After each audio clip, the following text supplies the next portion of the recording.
As an entrepreneur, you've probably heard many times that people prefer to do business with you when they know, like, and trust you. And this is a sound marketing principle, yet it may also be limiting your visibility without you even knowing it.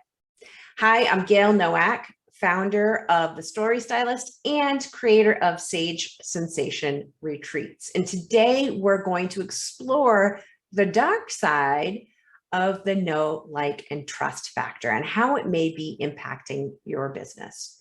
So right off the bat, I want you to be honest with yourself. When you hear or think about know, like, and trust, what does that mean for you? What does that look like for you? Do you imagine adoring fans, followers, clients? Does it bring up images of hanging out and kicking back with your besties? Do you see yourself being an open book, even if that's not always relevant or beneficial? Or perhaps maybe it looks more like projecting that everything is great in your business and your life. If you're seeing yourself in any of that, you're totally normal. And I have my own version of this too. In fact, I remember my coach asking me a while back that she was asking me what it meant to me when clients said yes to working with me. And I skipped right over, well, it means that they know me, it means that they trust me, and went straight to, it means that they love me. And the moment I heard the words come out of my mouth, my heart sank. Because I realized I was looking to others to boost my sense of value and worth and even love. When in reality, we are each responsible for creating that within ourselves, right? So this sneaky hidden truth and this unhealthy version of know, like, and trust was driving how I was being in my business, with my marketing, with my sales, even with my work with clients. And I could suddenly see how this shadow desire to win people over really wasn't the kind of know, like, and trust I wanted to create, because it's not truly serving my audience and my clients or me. So here are a couple more examples of what this might look like for you. Having a public you and hiding the rest of you.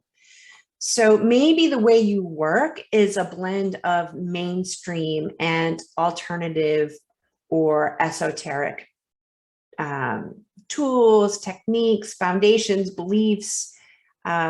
This is another one that was true for me. And it's, you may have noticed if you've been following me for a while that it's shifting and emerging and you're seeing more aspects of me, right?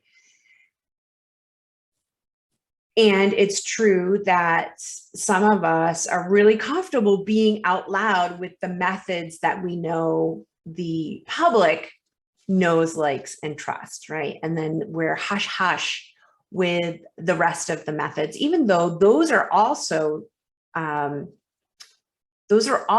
contributing, and maybe even the combination of the mainstream and the alternative are exactly the reasons why you get great results for your clients. Another example of this is stopping yourself from sharing the true you because you're afraid people won't like you or they won't like what you have to say, right? So maybe you've got a contrary or a controversial perspective in your industry. Maybe part of your work involves exploring and talking about taboo topics. Yet you tend to dance around them or avoid them because people might publicly call you out. Maybe they unsubscribe from your list. Maybe you're afraid that they'll unfollow you. And I recently saw this play out on Instagram with the holistic psychologist, Nicole LaPera. So her posts often focus on relationship dynamics, authenticity, personal responsibility, self-healing, sovereignty. And she recently shared this post that when she revealed she was in a loving, committed 3-person relationship, she lost 18,000 followers and she received quite a bit of public judgment and shaming. Now, in full transparency, I've just started following her. I'm still kind of doing my due diligence. And based on what I've seen so far, I think of her as a genuine model of know, like, and trust. She knows what she's about as a leader in a business. She reveals bravely and vulnerably what makes up the woman behind the practice, whether people like her for it or not. And she lets people in. She lets people in so they can decide for themselves, so they can experience for themselves whether they get her or not. So let's break this down. The know and know, like, and trust goes way beyond people seeing and recognizing you, seeing your content, knowing of your existence, right? That's surface level. Yeah, you need that. And the kind of knowing that opens up opportunities and possibilities happens when we share our values, our story, our perspective. That's the difference between people knowing about you and knowing you. Got that? Now, when it comes to like, it's not about people pleasing and seeking approval or love. Being a leader or an expert who people like also means being willing to be disliked. The kind of like we want to create goes beyond relating. That's important too, and that's valid too.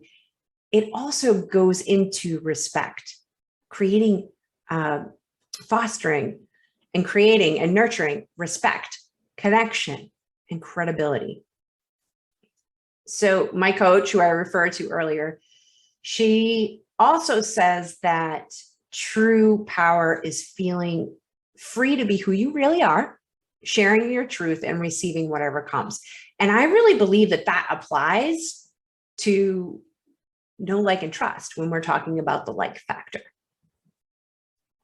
And finally, let's talk about trust. So social proof, success stories, guarantees, testimonials, these are all external pieces that can create trust. And they're great ways to create trust with people who maybe are just meeting you, for the first time, or maybe they do know you and like you, but they haven't started working with you yet. What doesn't get talked about often enough is our energy. When we say or show one thing, like the testimonials, the guarantees, the accolades, the awards, all of that, yet at the same time we hide, we hide our mistakes, we hide our true feelings, we, try to hide our insecurities, people will feel that. They'll sense that. And they'll wonder if you're not telling them something, or they'll wonder if it's safe to work with you, or they'll wonder if you're going to let them down. And you may not do any of those things, but because there's a misalignment with what you're saying and physically putting out and how your vibe is, there's going to be issues with trust. So the kind of trust we want to create, it includes those external pieces, right? And your inner alignment. So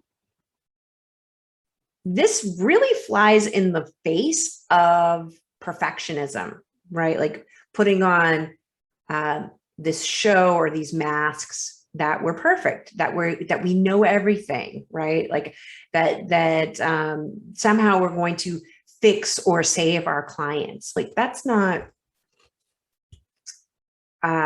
what I'm advocating at all. Okay. Trust is about living into naming and embracing, yes, our strengths and our accomplishments and our flaws, right? It's about keeping our word. It's about framing failures as lessons, right? Lessons we've learned and lessons that our audience and our clients can learn from us without maybe going through the same experience that we went through, right? It's about being able to give and receive honest feedback. It's about expressing our true feelings in a healthy and respectful way. So if you sense that the dark side of the know, like, and trust factor is keeping you invisible in your business, and if playing it safe, holding back, hiding your magic is no longer an option for you, my upcoming in-person 3-day Bold Heart Visibility Retreat may be for you. So the link for the details and to apply for one of the remaining 4 spots is below. Let's have a conversation and explore if the retreat or working together is a fit for us.